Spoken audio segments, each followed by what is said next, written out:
నా పేరు అనిల్ కేత. జనగలం ప్రేక్షకులకు స్వాగతం. రాష్ట్రంలో జరిగిన కొన్ని ఇన్సిడెంట్స్ చాలా బాధాకరమైన, దారుణమైన అఘాయిత్యాలకు సంబంధించి పొలిటికల్గా నడుస్తున్నటువంటి సినారియో చూసిన తర్వాత ఖచ్చితంగా కొన్ని అంశాలను అర్థం చేసుకోవడంలో పబ్లిక్ ఒక పర్స్పెక్టివ్ ఉండాలనే ఉద్దేశంతో ఈ వీడియో చేస్తున్నాం. అంటే ముఖ్యంగా జగన్మోహన్ రెడ్డి గారు, ఆయనకి సమయం, సందర్భం, ఇన్సిడెంట్ ఏంటి, దాని డెప్త్ ఏంటి, దాన్ని ఎట్లా డీల్ చేయాలి, ఏ అంశం మీద ఏ విధంగా రెస్పాండ్ అవ్వాలి, అసలు ఆ పార్టీ వైఖరి ఎట్లాంటి స్టాండ్తో వ్యవహరించాలి, ఇలాంటి విషయాల మీద కనీస స్పృహ లేకుండా కేవలం కుర్చీ కక్కుర్తితో మాత్రమే ఆయన పార్టీకి సంబంధించినటువంటి నాయకులు వ్యవహరిస్తున్నటువంటి తీరును చూస్తున్నామండి. ఎందుకంటే అక్కడ మదనపల్లిలో జరిగినటువంటి ఒక ఇన్సిడెంట్, దానికి సంబంధించి పొలిటికల్గా వాళ్ళు కుక్ చేస్తున్నటువంటి స్టోరీస్ ఒకసారి అవుట్లుక్ గమనిద్దామండి. అంటే వాళ్ళ ఆలోచన స్థితి ఎంత దిగజారిపోతుంది నానాటికి అనేది చాలా స్పష్టంగా అర్థమవుతుందండి. ఇక్కడ నారా లోకేష్ గారు ఒక ట్వీట్కి రెస్పాండ్ అయ్యారండి. ఇమీడియట్గా హోమ్ మినిస్టర్ గారికి చెప్పారు దాంట్లో అసలు ఇన్సిడెంట్ ఏంటి చూడమని. బట్ అన్ఫార్చునేట్లీ ఫ్యూ మినిట్స్కే అక్కడ జరిగినటువంటి దారుణం అనేది వెలుగులోకి వచ్చిందండి. ఒక బాధ్యత కలిగిన మంత్రిగా నారా లోకేష్ గారికి ట్యాగ్ చేస్తూ ఒక పోస్ట్ పెట్టారు కాబట్టి దాని మీద ఆయన రెస్పాండ్ అయ్యారండి. దాన్ని కూడా చాలా నీచంగా రాజకీయ కోణంలో చూస్తూ నారా లోకేష్ పడుకున్నారా, నిద్రపోయారా, ఇట్లాంటి మాటలు వైఎస్ఆర్ కాంగ్రెస్ పార్టీ వాళ్ళు రేజ్ చేస్తూ ఉండడం ఎంత దారుణమైనటువంటి కాంటెక్స్ట్లో వాళ్ళు ఉన్నారంటేనంటే, ఒక మైనర్ బాలిక ఐడెంటిటీ రివీల్ చేయకూడదు, ఆ పేరును మనం ప్రస్తావించకూడదు, ఇటువంటి కనీస స్పృహ లేకుండా వాళ్ళు అనేక చోట్ల ఆ పాప పేరును చాలా స్పష్టంగా వాళ్ళు మెన్షన్ చేసుకొచ్చారండి. అంటే రాజకీయం కోసం ఇంత పతనం అయిపోవాలా అనేటువంటి ఆలోచన కలుగుతుంది. ఇక గంజాయి, బెల్ట్ షాపులు, అక్రమ మద్యం, మహిళలపై అఘాయిత్యాలకు కారణం, ఇలాంటి మాటలన్నీ చెప్పుకొస్తున్నారు. అసలు గంజాయికి బ్రాండ్ అంబాసిడర్గా ఎవరు పని చేశారండి ఆ రోజుల్లో? జగన్మోహన్ రెడ్డి గారే కదా.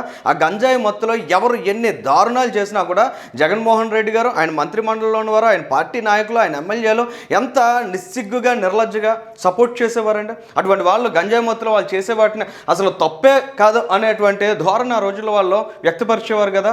మరి వాళ్ళు ఇటువంటి మాటలు మాట్లాడడానికి వాళ్ళకి ఏమన్నా అర్హత ఉందా? ఇక్కడ మీరు చూసినట్లయితే ఇమీడియట్గా ఆ పాపకు సంబంధించినటువంటి ఇన్సిడెంట్ వెలుగులోకి వచ్చాక వాళ్ళు పెట్టినటువంటి ఒక పోస్ట్ అంటే అది చదవడానికి కూడా చాలా ఇబ్బందికరంగా ఉంటుంది. అంటే ఒక మైనర్ బాలిక, 7 ఏళ్ల వయసు, ఆ పాప గురించి మనం ప్రస్తావించేటప్పుడు ఎంత నీచమైనటువంటి భాష మాట్లాడాలా, ఎంత వర్ణించాలా, ఎంత వివరించాలా? అంటే ప్రజలను మీరు సెన్సిటైజ్ చేయడానికి పబ్లిక్ ఇష్యూస్ ఇంకేమీ లేవా? ఇటువంటి అంశాలను కూడా రాజకీయంగా వాడుకుంటున్నారంటే అసలు మీరు మనుష్యులేనా అనేటువంటి సందేహం కూడా కలిగేటువంటి అవకాశం ఉందండి. తర్వాత వరద కళ్యాణ్ గారు, పాపం ఆమె ఉత్తరాంధ్ర నాయకురాలు, ఎమ్మెల్సీగా ఉన్నారు. ఆమె విషయంలో కూడా అంటే పదే ఆమెతోటి చాలా దారుణమైనటువంటి ప్రోపగండా జగన్మోహన్ రెడ్డి గారు చాలా సక్సెస్ఫుల్గా చేయించగలుగుతున్నారండి. మరి ఆ పార్టీలో ఉన్న పాపానికి వారందరూ అటువంటి పాపాలు మాట్లాడక తప్పట్లేదు అనిపిస్తుంది. ఎందుకంటే బాలకృష్ణ గారి సొంత నియోజకవర్గం హిందూపూర్లో ఒక మైనర్ బాలికపై జుగుప్సాకరమైన దాడి అట. మరి ఆ దాడి చేసిన ఎదవ ఎవడంటే ఆ పార్టీకి సంబంధించినటువంటి కార్యకర్త అండి. మరి ఇటువంటి వాస్తవాలన్నీ వెలుగులోకి వస్తే మళ్ళీ దాని మీద కామ్గా ఉంటారు. ఇవాళ మనం చూసాం మదనపల్లి ఇన్సిడెంట్కి సంబంధించి ఆ కులవర్ధన్ ఏం జరిగిందనేది అందరూ గమనించారు కదండి. ఆ రోజుల్లో చంద్రబాబు నాయుడు గారు ఏదైతే చెప్పారో ఆ మాటకి కట్టుబడి మనం అనేక ఇన్సిడెంట్స్ చూస్తున్నాం. అదే కడప జిల్లాలో ఆ రోజుల్లో జగన్మోహన్ రెడ్డి ఆయన నియోజకవర్గానికి చాలా సమీపంగా ఉన్న చోట ఓ వ్యక్తి ఇటువంటి దాడికి పాల్పడ్డాడు. ఆ తర్వాత ఇమీడియట్గా 3 రోజుల్లోనే ప్రాణాలు లేకుండా కనిపించాడు ఒక రిజర్వాయర్లో. ఆ తర్వాత మనం తుని ఘటనలో చూసాం నారాయణరావు అని, అతని విషయంలో కూడా ఏం జరిగిందో చూసాం కదా. ఇవాళ కూడా ఏం జరిగిందనే చాలా స్పష్టంగా గమనించగలుగుతున్నాం అండి. ఎక్కడ కూడా వాళ్ళని ఎంకరేజ్ చేయట్లేదు, ఎంటర్టైన్ చేయట్లేదు ఆ రోజు జగన్మోహన్ రెడ్డి గారు చేసినట్లు. మరి వాళ్ళ వరద కళ్యాణ్ గారు మాట్లాడేటప్పుడు ఒకసారి క్వశ్చన్ చేసుకోవాలి. ఆ రోజుల్లో అసలు ఆ పార్టీ స్టాండ్ ఎలా ఉండేది, ఆ పార్టీ నాయకులు ఎలా మాట్లాడేవారు, అసలు ముఖ్యంగా మహిళా నాయకురాలుగా చలామణి అయ్యేవారు, ఏ రకమైనటువంటి కామెంట్స్ చేశారు ఒకసారి చూడండి. ఈమె హోమ్ మినిస్టర్ అంటే అత్యాచారాలు కొన్ని అలా జరుగుతూ ఉంటాయి. రేపల్ల ఘటనపై హోంమంత్రి వ్యాఖ్యలు అలా జరుగుతూ ఉంటాయి. అత్యాచారాలు జరిగే వాటిని మేమేమన్నా ఆపగలమా అనేటువంటి మైండ్ సెట్లో వాళ్ళు ఉండేవారండి. అక్కడ రోజారెడ్డి గారు ఆమె మాట్లాడారంటే 1-2 రేపులకే రాద్దాంతవా?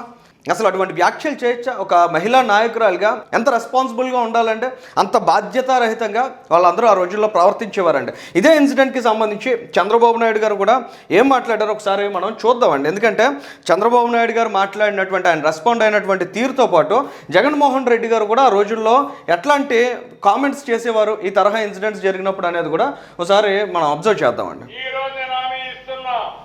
మా ఆడబిడ్డల జోలుకి ఎవరైనా వెంకటనాయ గారు అఘాయిత్యాలు చేస్తే అదే మీకు చివరి రోజు ఈ భూమి మీద మీరు ఉండడానికి అర్హత లేదని మరొక్కసారి హెచ్చరిస్తున్నా. చూసారు కదండి చంద్రబాబు నాయుడు గారు ఆ రోజు ఏం చెప్పారో ఆ మాట ఇవాళ అక్షర సత్యమైందండి. ఆయన అదే చెప్పారు. ఆ రోజు చివరి రోజు అన్నారు, కులవర్ధన్కి చివరి రోజు అయింది.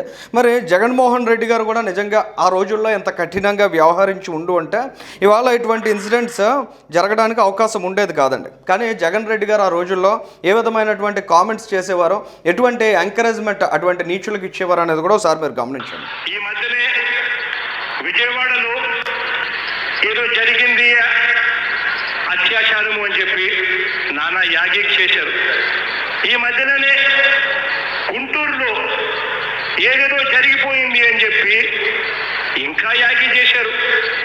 ఈ మధ్యకాలంలోనే విశాఖలో ఏదేదో జరిగిపోతా ఉంది అని చెప్పి మరో యాగి మనందరికీ కూడా వినిపించింది. ఇటువంటి రెస్పాన్సెస్ ఒక బాధ్యత కలిగిన నాయకుడు ముఖ్యమంత్రి స్థానంలో హోదాలో ఆ కుర్చీలో కూర్చున్న వాళ్ళు ఎవరైనా చేయగలుగుతారంటే కేవలం జగన్మోహన్ రెడ్డి గారు మాత్రమే చేయగలుగుతారు.